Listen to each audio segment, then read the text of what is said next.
आज है 27 दिसंबर। सुनते हैं आज के प्यारे बाबा के साकार रूप से चले मधुर महावाक्य। बाबा आज कहते हैं, मीठे बच्चे, तुम्हारे दुख के दिन अब पूरे हुए। तुम अब ऐसी दुनिया में जा रहे हो जहां कोई भी अप्राप्त वस्तु नहीं। दुख के दिन पूरे हुए, सुख के दिन आने वाले हैं। बाबा कहते ऐसी सुख चैन की दुनिया में जाएंगे जहां कोई भी अप्राप्त वस्तु नहीं। आज का प्रश्न है, किन दो शब्दों का राज तुम्हारी बुद्धि में होने के कारण पुरानी दुनिया से बेहद का वैराग्य रहता है? उत्तर, दो शब्द हैं, उतरती कला और चढ़ती कला का राज तुम्हारी बुद्धि में है। तुम जानते हो, आधा कल्प हम उतरते आए, अभी है चढ़ने का समय। बाप आए हैं नर से नारायण बनाने की सत्य नॉलेज देने। हमारे लिए अब कलयुग पूरा हुआ, नई दुनिया में जाना है, इसीलिए इससे बेहद का वैराग्य है। पुरानी दुनिया से बेहद का वैराग्य है। गीत है, धीरज धर मनवा धीरज धर। ओम शांति। मीठे मीठे रूहानी बच्चों ने गीत सुना। रूहानी बाप बैठ समझाते हैं, यह एक ही पुरुषोत्तम संगम युग है, जबकि कल्प कल्प बाप आकर रूहानी बच्चों को पढ़ाते हैं, राजयोग सिखलाते हैं। बाप रूहानी बच्चों को कहते हैं, मनवा अर्थात आत्मा, हे आत्मा धीरज धरो। बाबा किसको धीरज देते हैं? आत्माओं को। आत्माओं से बात करते हैं, इस शरीर का मालिक आत्मा है। आत्मा कहती है, मैं अविनाशी आत्मा हूं, ये मेरा शरीर विनाशी है। रूहानी बाप कहते हैं, मैं एक ही बार कल्प के संगम पर आकर तुम बच्चों को धीरज देता हूं कि अब सुख के दिन आते हैं। अभी तुम दुखधाम रौरव नर्क में हो। सिर्फ तुम नहीं हो, परंतु सारी दुनिया रौरव नर्क में है। तुम जो मेरे बच्चे बने हो, रौरव नर्क से निकलकर स्वर्ग में चल रहे हो। सतयुग, त्रेता, द्वापर पास हो गया, कलयुग भी तुम्हारे लिए अभी पास हो गया। तो हम कहाँ खड़े हैं? पुरुषोत्तम कल्याणकारी संगम युग पर। तुम्हारे लिए यह पुरुषोत्तम संगम युग है, जबकि तुम तमो प्रधान से सतो प्रधान बनते हो। आत्मा जब सतो प्रधान बन जाएगी तो फिर ये शरीर भी छोड़ेगी। सतो प्रधान आत्मा को सतयुग में नया शरीर चाहिए, वहां सब कुछ नया होता है। बाप कहते हैं, बच्चे अब दुख धाम से सुख धाम में चलना है, उसके लिए पुरुषार्थ करना है। दुख धाम में इन लक्ष्मी नारायण की राजाई थी। तुम पुरुषार्थ कर रहे हो नर से नारायण बनने का। यह सत्य नर से नारायण बनने की नॉलेज है। सच में सत्य में नर से नारायण बनने की नॉलेज है। भक्ति मार्ग में हर पूर्णमासी पर कथा सुनते आए हो, परंतु वह है ही भक्ति मार्ग, उसे सत्य मार्ग नहीं कहेंगे। ज्ञान मार्ग है सत्य मार्ग। तुम सीढ़ी उतरते उतरते झूठ खंड में आते हो। अभी तुम जानते हो, सत्य बाप से हम ये नॉलेज पाकर 21 जन्म देवी देवता बनेंगे। हम थे, फिर सीढ़ी उतरते आए। उतरती कला और चढ़ती कला का राज तुम्हारी बुद्धि में है। पुकारते भी हैं, हे बाबा आकर हमको पावन बनाओ। एक बाप ही पावन बनाने वाला है। बाप कहते हैं, बच्चे तुम सतयुग में विश्व के मालिक थे, बहुत धनवान, बहुत सुखी थे। अभी बाकी थोड़ा समय है। पुरानी दुनिया का विनाश सामने खड़ा है। नई दुनिया में एक राज्य, एक भाषा थी, उसको कहा जाता है अद्वैत राज्य। दूसरा किसी का नहीं, अद्वैत राज्य। अभी कितना द्वैत है, अनेक भाषाएं हैं। जैसे मनुष्यों का झाड़ बढ़ता जाता है, भाषाओं का भी झाड़ वृद्धि को पाता जाता है। दुनिया में देखो कितनी भाषाएं, एक ही प्रांत में, एक एक गांव में भी अलग अलग भाषाएं हैं। फिर होगी एक भाषा। गायन है ना, वर्ल्ड की हिस्ट्री ज्योग्राफी रिपीट मनुष्यों की बुद्धि में नहीं बैठता है। बाप ही दुख की पुरानी दुनिया को बदल सुख की नई दुनिया स्थापन करते हैं। लिखा हुआ है प्रजापिता ब्रह्मा द्वारा डीटीज्म की स्थापना। ये है राजयोग की पढ़ाई, ये ज्ञान जो गीता में लिखा हुआ है। बाप ने जो सम्मुख सुनाया वो फिर मनुष्यों ने भक्ति मार्ग के लिए बैठ लिखा है, जिससे तुम उतरते आए हो। अभी भगवान तुमको पढ़ाते हैं ऊपर चढ़ने के लिए। भक्ति को कहा ही जाता है उतरती कला का मार्ग, और ज्ञान है चढ़ती कला का मार्ग। ये समझाने में तुम डरो मत। सत्य बात बताना है, लेकिन इस तरह बताओ कि किसी का दिल ना दुखे, किसी की भावना ना दुखे। भले ऐसे भी हैं जो इन बातों को ना समझने के कारण विरोध करेंगे, शास्त्रवाद करेंगे, परंतु तुमको कोई से शास्त्रवाद नहीं करना है। बोलो, शास्त्र, वेद, उपनिषद व गंगा स्नान करना, तीर्थ आदि करना, ये सब भक्ति कांड है। भारत में रावण भी है बरोबर, जिसकी एफिजी जलाते हैं। वैसे तो दुश्मनों की एफिजी जलाते हैं अल्पकाल के लिए। ये इस एक रावण की ही एफिजी हर वर्ष जलाते आते हैं। बाप कहते हैं तुम गोल्डन एज बुद्धि से आयरन एज बुद्धि हो गए हो। तुम कितने सुखी थे। बाप आते ही हैं सुखधाम की स्थापना करने। फिर बाद में जब भक्ति मार्ग शुरू होता है तो दुखी होते हैं, फिर सुखदाता को याद करते हैं। वह भी नाम मात्र, क्योंकि उनको जानते नहीं हैं। गीता में नाम बदल दिया है। पहले पहले तुम ये समझाओ कि ऊंचते ऊंच भगवान एक है। याद भी उनको करना चाहिए।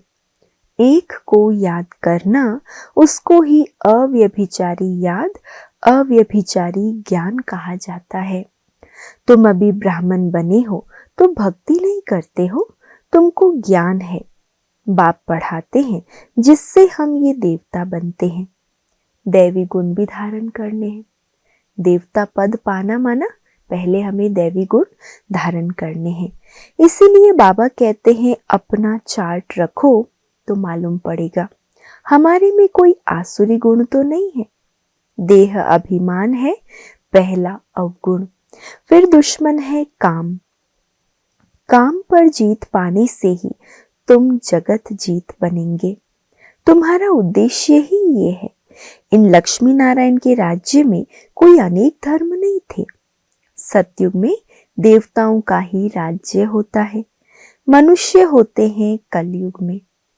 है भल वह भी मनुष्य, देवताएं भी मनुष्य हैं, परंतु दैवी गुणों वाले।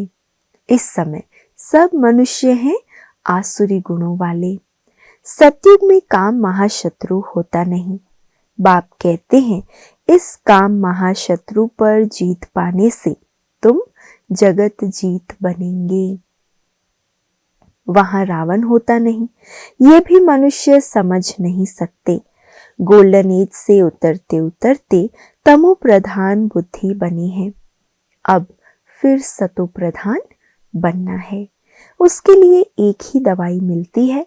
बाप कहते हैं अपने को आत्मा समझ बाप को याद करो तो जन्म जन्मांतर के पाप भस्म हो जाएंगे।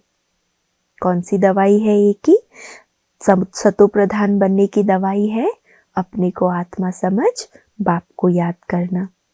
तुम बैठे हो पापों को भस्म करने। संगम पर हम क्यों आए हैं? पापों को भस्म करने। तो फिर आगे पाप नहीं करना चाहिए, नहीं तो वह 100 गुना बन जाएगा। विकार में गए तो 100 गुना दंड पड़ जाएगा। फिर वह मुश्किल चढ़ सकते हैं। पहला नंबर दुश्मन है यह काम। 5 मंजिल से गिरेंगे तो हड्ड गुड एकदम टूट जाएगी, शायद मर भी जाए। इस ईश्वरीय ब्राह्मण जन्म से शायद मर भी जाए। ऊपर से गिरने से एकदम चकनाचूर हो जाते हैं। बाप से प्रतिज्ञा तोड़ काला मुंह किया तो गोया आसुरी दुनिया में चला गया। भगवान से प्रतिज्ञा करके तोड़ना, फिर उसको माया छोड़ेगी नहीं ना, तो आसुरी दुनिया में चले जाते हैं। यहां से मर गया, उनको ब्राह्मण भी नहीं शूद्र कहा जाएगा। बाप कितना सहज समझाते हैं। पहले तो ये नशा रहना चाहिए। अगर समझो श्री कृष्ण भगवानवाज भी है, वह भी तो जरूर पढ़ा करके आप समान बनाएंगे ना। परंतु श्री कृष्ण तो भगवान हो ना सके, वो तो पुनर्जन्म में आते हैं। बाप कहते हैं मैं ही पुनर्जन्म रहित हूँ। राधे कृष्ण, लक्ष्मी नारायण अथवा विष्णु एक ही बात है। विष्णु के 2 रूप लक्ष्मी नारायण, और लक्ष्मी नारायण का ही बचपन राधे कृष्ण है। ब्रह्मा का भी राज समझाया है। ब्रह्मा सरस्वती सो लक्ष्मी नारायण। अब ट्रांसफर होते हैं, पिछाड़ी का नाम इनका ब्रह्मा रखा है। बाकी ये ब्रह्मा तो देखो एकदम आयरन एज में खड़ा है। यही फिर तपस्या कर श्री कृष्ण व श्री नारायण बनते हैं। विष्णु कहने से उसमें दोनों आ जाते हैं। ब्रह्मा की बेटी सरस्वती। यह बातें कोई समझ न सके, 4 भुजा ब्रह्मा को भी देते हैं, क्योंकि प्रवृत्ति मार्ग है ना, निवृत्ति मार्ग वाले ये ज्ञान दे नहीं सकते। बहुतों को बाहर से फंसा कर ले आते हैं कि चलो हम प्राचीन राजयोग सिखाएं। अब सन्यासी राजयोग सिखला न सके। अब ईश्वर आए हैं, तुम अब उनके बच्चे ईश्वरीय संप्रदाय बने हो। ईश्वर आए हैं तुमको पढ़ाने, तुमको राजयोग सिखला रहे हैं। वो तो है निराकार, ब्रह्मा द्वारा तुमको अपना बनाया है। बाबा बाबा तुम उनको कहते हो, ब्रह्मा तो बीच में इंटरप्रेटर है, भाग्यशाली रथ है। इस द्वारा बाबा तुमको पढ़ाते हैं, तुम भी पतित से पावन बनते हो। बाप पढ़ाते हैं मनुष्य से देवता बनाने। अभी तो रावण राज्य आसुरी संप्रदाय है ना, अभी तुम ईश्वरीय संप्रदाय बने हो, फिर दैवी संप्रदाय बनेंगे। अभी तुम पुरुषोत्तम संगम युग पर हो, पावन बन रहे हो। सन्यासी लोग तो घर बार छोड़ जाते हैं। यहाँ बाप तो कहते हैं भल स्त्री पुरुष घर में इकट्ठे रहो। ऐसे मत समझो कि स्त्री नागिन है, इसीलिए हम अलग हो जाएं तो छूट जाएंगे। तुमको भागना नहीं है। बाबा ने स्त्री को नरक का नहीं, स्वर्ग का द्वार बताया है। स्त्री को ही ज्ञान का कलश दिया है। माताओं बहनों को बाबा ने आगे किया है। वो हद का सन्यास है जो भागते हैं। तुम यहाँ बैठे हो, परंतु तुमको इस विकारी दुनिया से वैराग्य है। ये सब बातें तुम्हें अच्छी रीति धारण करनी है, नोट करना है और परहेज भी करनी है। दैवी गुण धारण करने हैं। श्री कृष्ण के गुण गाए जाते हैं ना, ये तुम्हारी एम ऑब्जेक्ट है। बाप नहीं बनते, तुमको बनाते हैं।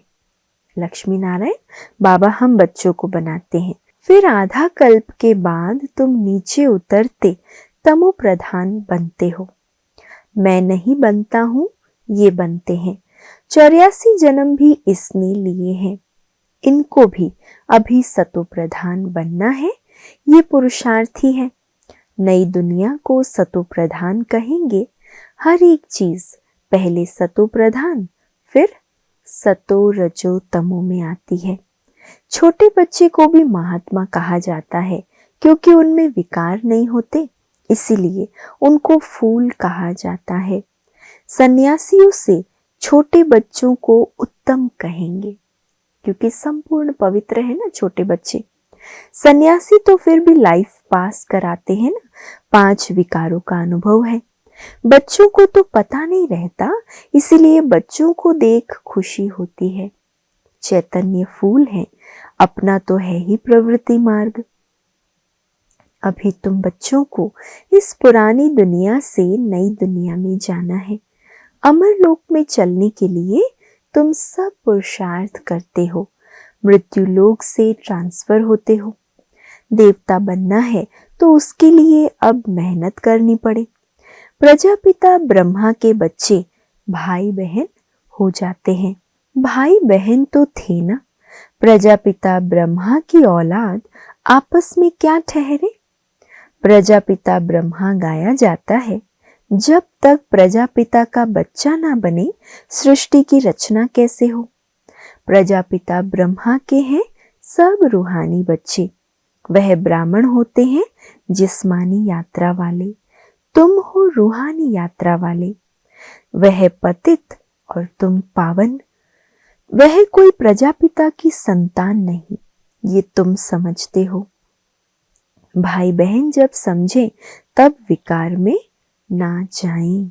बाप भी कहते हैं खबरदार रहना, हमारा बच्चा बनकर कोई क्रिमिनल काम नहीं करना। खबरदारी रखनी है, भगवान का हाथ पकड़ने के बाद फिर कोई क्रिमिनल काम नहीं करना, नहीं तो पत्थर बुद्धि बन जाएंगे। इंद्र सभा की कहानी भी है। शूद्र को ले आई तो इंद्र सभा में उनकी बदबू आने लगी, तो बोला पतित को यहाँ क्यों लाया। फिर उनको अर्थात लाने वाले को भी श्राप दे दिया। वास्तव में इस सभा में भी कोई पतित आ नहीं सकते। भल बाप को मालूम पड़े व ना पड़े, ये तो अपना ही नुकसान करते हैं और ही 100 गुना दंड पड़ जाता है। पतित को अलाउ नहीं है, उन्हों के लिए विजिटिंग रूम ठीक है। जब पावन बनने की गारंटी करे, दैवी गुण धारण करे, तब अलाउ हो। तब तक पतित को बाप के सामने लाने का अलाउ नहीं है। दैवी गुण धारण करने में टाइम लगता है। पावन बनने की एक ही प्रतिज्ञा है। ये भी समझाया है देवताओं की और परमात्मा की महिमा अलग अलग है। पतित पावन लिबरेटर गाइड बाप ही है। सब दुखों से लिबरेट कर अपने शांति धाम में ले जाते हैं। शांति धाम, सुख धाम और दुख धाम, ये भी चक्र है। अभी दुख धाम को भूल जाना है। शांति धाम से सुख धाम में वे आएंगे जो नंबरवार पास होंगे, वही आते रहेंगे। ये चक्र फिरता रहता है। ढेर की ढेर आत्माएं हैं, सबका पार्ट नंबरवार है, जाएंगे भी नंबरवार। उनको कहा जाता है शिव बाबा का सिजरा अथवा रुद्रमाला। नंबरवार जाते हैं फिर नंबरवार आते हैं। दूसरे धर्म वालों का भी ऐसा होता है। बच्चों को रोज समझाया जाता है, स्कूल में रोज नहीं पढ़ेंगे, मुरली नहीं सुनेंगे तो फिर एब्सेंट हो जाएंगे। पढ़ाई की लिफ्ट तो जरूर चाहिए ना। गॉडली यूनिवर्सिटी में एब्सेंट थोड़ी होनी चाहिए। पढ़ाई कितनी ऊंच है जिससे तुम सुखधाम के मालिक बनते हो। वहां तो अनाज सब फ्री रहता है, पैसा नहीं लगता। अभी तो कितना महंगा है, 100 वर्ष में कितना महंगा हो गया है। वहां कोई अप्राप्त वस्तु नहीं होती जिसके लिए मुश्किलात आए। वह है ही सुख धाम। तुम अभी वहां के लिए तैयारी कर रहे हो। तुम बेगर टू प्रिंस बनते हो। साहूकार लोग अपने को बेगर नहीं समझते हैं। अच्छा, मीठे मीठे सिकी लधे बच्चों प्रति मात पिता बाप दादा का याद प्यार और गुड मॉर्निंग। रूहानी बाप की रूहानी बच्चों को नमस्ते और हम सब रूहानी बच्चों की रूहानी मात पिता बाप दादा को याद प्यार, गुड मॉर्निंग और नमस्ते। शुक्रिया बाबा, शुक्रिया। धारणा के लिए आज का मुख्य सार। पहला, बाप से जो संपूर्ण पावन बनने की प्रतिज्ञा की है, इसे तोड़ना नहीं है। बहुत बहुत परहेज रखनी है। अपना चार्ट देखना है, हमारे में कोई अवगुण तो नहीं है। दूसरा, गॉडली यूनिवर्सिटी में कभी भी एब्सेंट नहीं होना है। सुखधाम का मालिक बनने की ऊंची पढ़ाई एक दिन भी मिस नहीं करनी है। मुरली रोज जरूर सुननी है। आज का वरदान, हर सेकंड हर संकल्प के महत्व को जान, पुण्य की पूंजी जमा करने वाले पद्मा पदम पति भव। हर सेकंड हर संकल्प के महत्व को जान, पुण्य की पूंजी जमा करने वाले पद्मा पदम पति भव। आप पुण्य आत्माओं के संकल्प में इतनी विशेष शक्ति है जिस शक्ति द्वारा असंभव को संभव कर सकते हो। जैसे आजकल यंत्रों द्वारा रेगिस्तान को हरा भरा कर देते हैं, पहाड़ियों पर फूल उगा देते हैं, ऐसे आप अपने श्रेष्ठ संकल्पों द्वारा ना उम्मीदवार को उम्मीदवार बना सकते हो। सिर्फ हर सेकंड हर संकल्प की वैल्यू को जान। क्या करना है? हर सेकंड हर संकल्प की वैल्यू को जान। संकल्प और सेकंड को यूज कर पुण्य की पूंजी जमा करो। आपके संकल्प की शक्ति इतनी श्रेष्ठ है जो एक संकल्प भी पद्मा पदम पति बना देता है। इतनी संकल्प की वैल्यू है। स्लोगन, हर कर्म अधिकारीपन के निश्चय और नशे से करो तो मेहनत समाप्त हो जाएगी। हर कर्म अधिकारीपन के निश्चय और नशे से करो तो मेहनत समाप्त हो जाएगी। आज का व्यक्त इशारा है, कर्मातीत स्थिति को पाने के लिए विशेष स्वयं में समेटने और समाने की शक्ति धारण करना आवश्यक है। कर्म बंधनी आत्माएं जहां है वहां ही कार्य कर सकती है और कर्मातीत आत्माएं एक ही समय पर चारों ओर अपना सेवा का पार्ट बजा सकती है, क्योंकि कर्मातीत है। उनकी स्पीड बहुत तीव्र होती है। सेकंड में जहां चाहे वहां पहुंच सकती है। तो इस अनुभूति को बढ़ाओ। सेकंड का अभ्यास करो और जहां चाहो वहां पहुंच जाओ। अच्छा, ओम शांति।